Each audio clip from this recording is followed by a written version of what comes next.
राधा की मृत्यु कैसे हुई, पूरी जानकारी और विस्तार से विवेचना। राधा रानी श्री कृष्ण की परम प्रिय और आध्यात्मिक रूप से उनकी आत्मा की सहचरी मानी जाती हैं।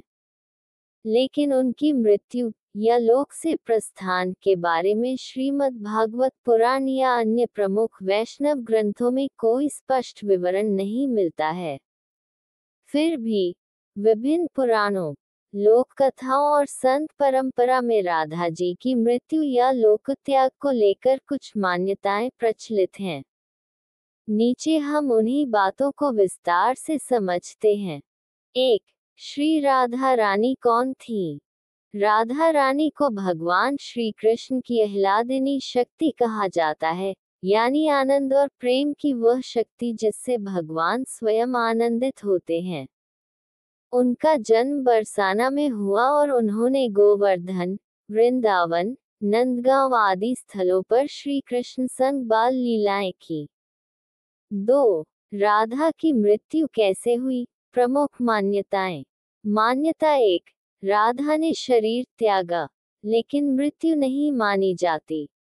यह मान्यता कहती है कि राधा रानी ने श्री कृष्ण के द्वारका चले जाने के बाद वर्षों तक कृष्ण की प्रतीक्षा की।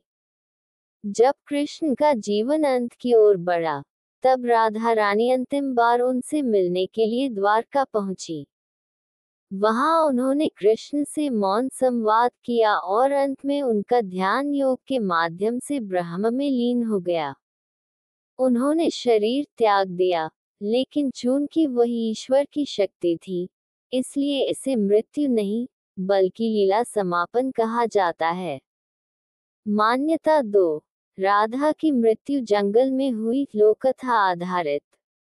एक लोककथा के अनुसार राधा द्वारका में कृष्ण से मिलने के बाद वापस लौट गईं और एक जंगल में तपस्या करने लगी। अंततः उन्होंने वही शरीर त्यागा। कहते हैं, उस स्थान पर आज भी एक शिला पत्थर है जिसे राधा शिला कहा जाता है। मान्यता 3. रुक्मिणी के महल में राधा की मृत्यु। कुछ जनश्रुतियों में कहा गया है कि जब राधा कृष्ण से मिलने द्वारका पहुंची, तब रुक्मिणी ने उन्हें पहचान नहीं पाई। कृष्ण ने राधा को एक सेविका बना लिया, क्योंकि वे राजा के रूप में एक गोपी से नहीं मिल सकते थे। राधा ने जीवन के अंतिम क्षण तक कृष्ण की सेवा की और एक दिन शांत भाव से प्राण त्याग दिए। 3. आध्यात्मिक दृष्टिकोण से मृत्यु का अर्थ। राधा रानी को नित्य लीलाओं में स्थित माना जाता है। भक्तों की मान्यता है कि राधा जी कभी भी मृत्यु को प्राप्त नहीं हुई, बल्कि वे गोलोक वृंदावन लौट गईं, वह परमधाम जहां कृष्ण सदा निवास करते हैं। भक्तिमार्गी संप्रदायों के अनुसार राधा का शरीर त्यागना केवल एक लीला विसर्जन था, और वे आज भी अदृश्य रूप से कृष्ण के साथ हैं। 4. किन ग्रंथों में राधा की मृत्यु का वर्णन है? भागवत पुराण में राधा का नाम नहीं आता, बल्कि गोपियों के रूप में उनका वर्णन है। ब्रह्मवैवर्त पुराण, गर्ग संहिता और नारद पंचरात्र जैसे ग्रंथों में राधा का नाम और उनकी दिव्यता विस्तार से वर्णित है, लेकिन मृत्यु या प्रस्थान की घटना कम ही विस्तार से आती है। 5. राधा रानी का समाधि स्थल कहाँ है? बरसाना और वृंदावन में कई स्थानों को राधा रानी के तपस्थल और लीला स्थल के रूप में माना जाता है। वृंदावन के बांके बिहारी मंदिर के पास एक स्थान है जिसे कुछ संत राधा रानी का समाधि स्थल मानते हैं। वहीं कुछ मान्यता है कि मणिपुर राज्य में राधा जी ने अंत में शरीर त्यागा। 6.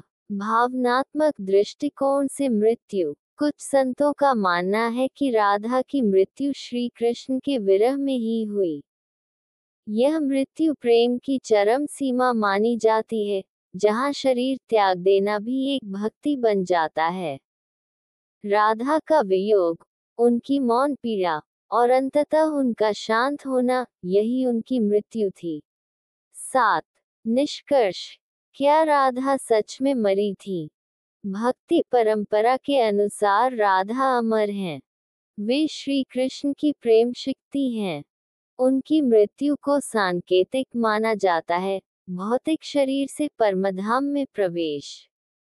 वे आज भी गोलोक वृंदावन में श्री कृष्ण के साथ नित्य लीला कर रही हैं।